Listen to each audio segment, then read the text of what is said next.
Hi, ആദിക്കുട്ടീസിലേക്ക് എല്ലാവർക്കും സ്വാഗതം. നമുക്കിന്നൊരു താളുകറി ഉണ്ടാക്കിയാലോ? അതിനായിട്ട് താളിൻ്റെ 2 വലിയ തണ്ട് നമുക്ക് മുറിച്ചെടുക്കാം.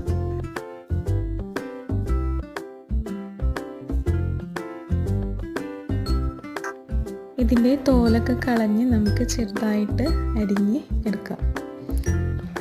തോലൊക്കെ കളഞ്ഞ് ചെറുതായിട്ട് അരിഞ്ഞ് കഴുകി എടുത്തിട്ടുണ്ട്.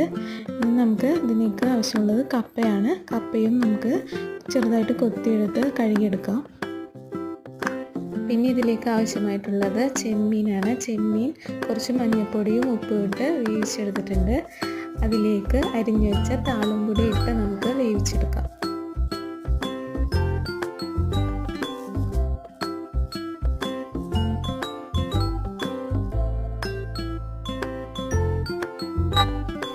ഇത് വെന്ത് വരുമ്പോഴേക്കും നമുക്ക് കപ്പയും ചക്കക്കുരുവും കൂടി കുക്കറിലിട്ടൊന്ന് ഒരു വിസിൽ അടിച്ചെടുക്കാം.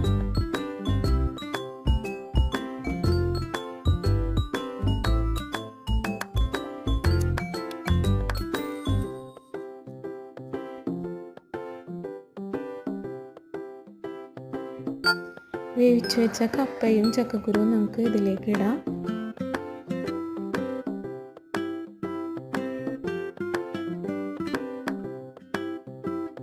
ഇനി നമുക്കൊരു അരപ്പുണ്ടാക്കണം. അതിന് തേങ്ങയും ജീരകവും വെളുത്തുള്ളിയും ഉള്ളിയും പച്ചമുളകും കുറച്ച് മഞ്ഞൾപ്പൊടിയും കൂടി നമുക്ക് നന്നായിട്ട് അരച്ചെടുക്കാം.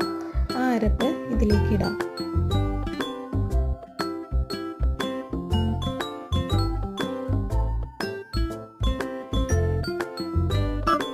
അരപ്പിട്ടാൽ അധികം തിളക്കണ്ട. എന്നിട്ട് നമുക്ക് താളിക്കാനായിട്ട് വറ്റൽമുളക്, ഉള്ളി, കറിവേപ്പില എന്നിവ ആവശ്യമാണ്. ഇതെല്ലാം കൂടി നമുക്ക് കടുക് പൊട്ടിച്ച് കുറച്ച് ഉലുവയും ഇട്ട് വറ്റൽമുളകും ഉള്ളിയും കറിവേപ്പിലയും കൂടി ഇട്ട് മൂപ്പിച്ച് കുറച്ച് മുളക് പൊടിയും കൂടി അതിലേക്കിട്ടിട്ട് ഇതിലേക്ക് ഒഴിക്കാം. നമുക്ക് കർക്കിടക സ്പെഷ്യൽ താളുകറി ഇവിടെ റെഡി ആയിട്ടുണ്ട്. എല്ലാവരും ഇതൊന്ന് ട്രൈ ചെയ്ത് നോക്കണം കേട്ടോ. അപ്പോൾ എൻ്റെ ചാനലൊന്ന് സബ്സ്ക്രൈബ് ചെയ്യണേ എല്ലാവരും. Thank you.